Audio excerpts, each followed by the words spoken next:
races. It is no war of chieftains or of princes, of dynasties or national ambitions. It is a war of peoples and of causes. There are vast numbers, not only in this island, but in every land, who will render faithful service in this war, but whose names will never be known, whose deeds will never be recorded.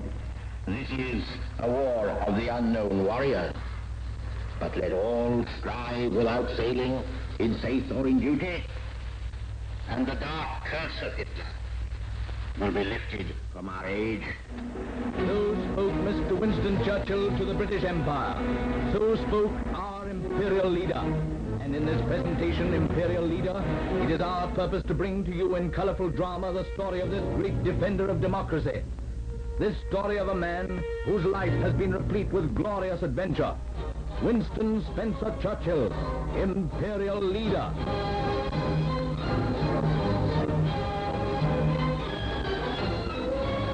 The very first event in Winston Churchill's life is one he is not likely to have remembered. It is 1874 in London, and those millions of people who read the daily newspapers with unflagging regularity notice an interesting item.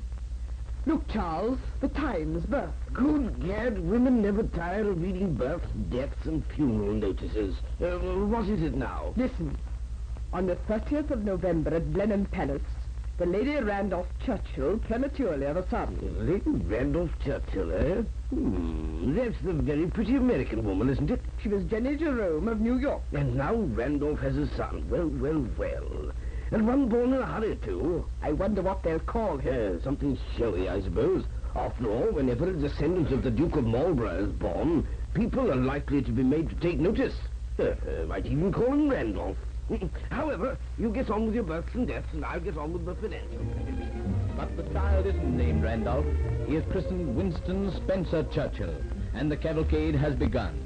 7 years later in Ireland at the Vice-Regal Lodge... Winston? Ah, there you are. And why didn't you answer me? I'm sorry, Mother. I'm writing. And a very industrious little boy you look, too. What is it all about? I found something I thought was pretty good, so I'm writing it in my scrapbook. See? Winston Spencer Churchill, November the 30th. To reign is worth ambition, though in hell. Better to reign in hell than serve in heaven. That's clever, isn't it? Milton wrote it.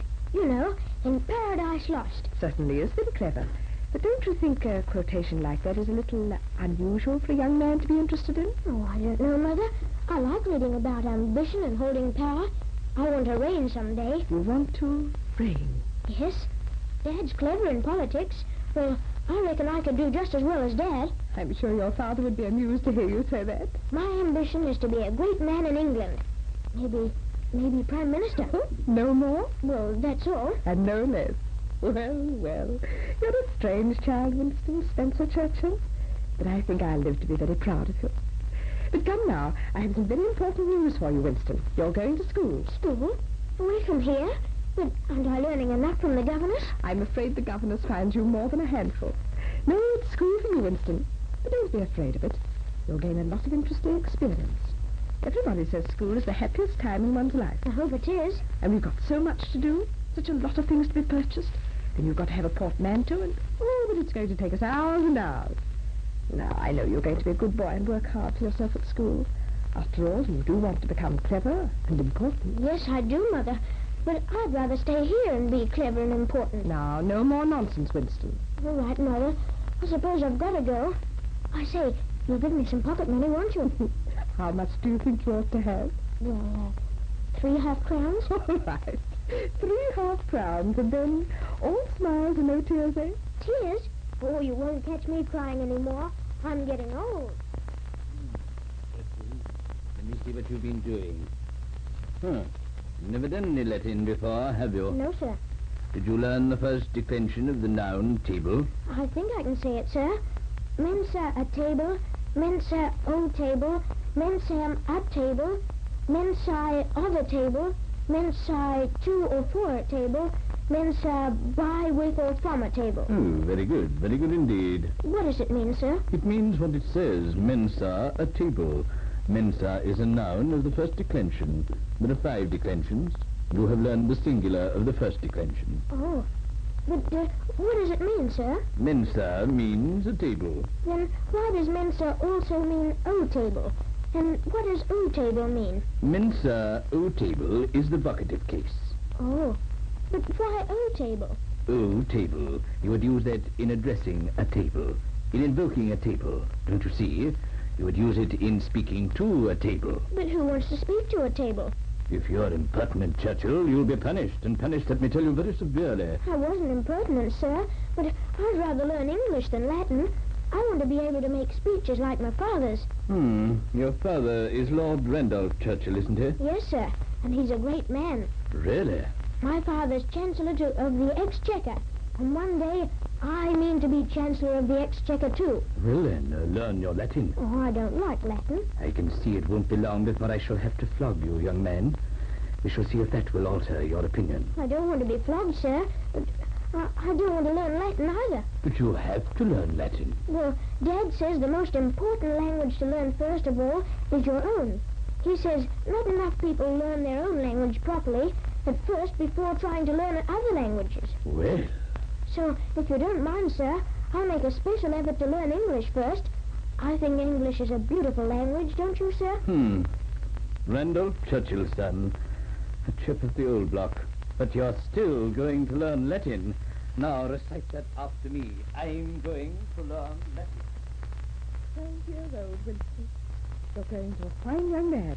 Well, as to that, Mother, Is my son embarrassed? well, anybody would get embarrassed when his mother talks to him as though he were a little boy.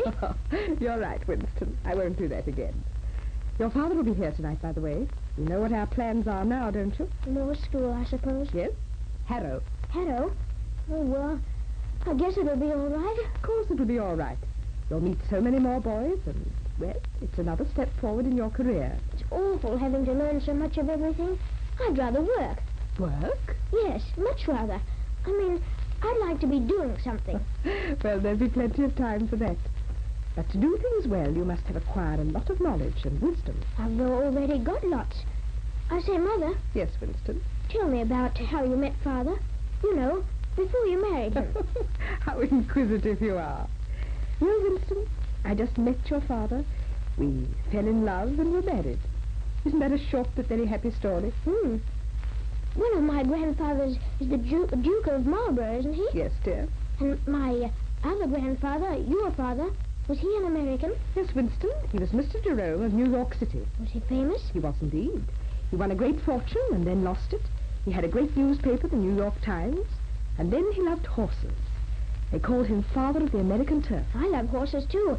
And I'd love to have a great newspaper. Well, perhaps you will be an editor one day. And as for horses, well, you'll be riding pretty soon. It's rather different from what happens to other boys' mothers and fathers. It makes it a mixture. True, a mixture of the old world and the new. And you're a mixture, too, you know. You're a little of America and a big bit of England. And I think that's just why you're a strange young man at times. But go on playing with your soldiers now. Your father will be home soon, and then we can talk about your going to Harrow.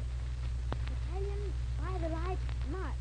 Clickety-click, clickety-click, clickety-click. Oh, it's you, Dad. Yes, son. You don't mind me watching? No, I'm maneuvering the blacks into position to attack the right flank of the enemy. Aren't See? they exposing their own flank? Oh, I'll fix that. Oh, Dad, I do wish they were real soldiers instead of lead ones. You want to be a soldier, eh? Yes, I do so. I think I'm pretty good at being a soldier. I'd be able to go a long way in the world as a general or something. Well, after seeing your tactics with these lead soldiers, I think I might let you study for the army. Later on, after you've done pretty well at Harrow, we'll send you to Sandhurst Military College, eh? Oh, well, that'd be wonderful, Dad. A real soldier. See? I knew you'd think I was clever when you saw me playing with my soldiers. Well, it's not that, old man. You see, after watching you play, I don't think you'd be clever enough for the bar. Oh, Dad.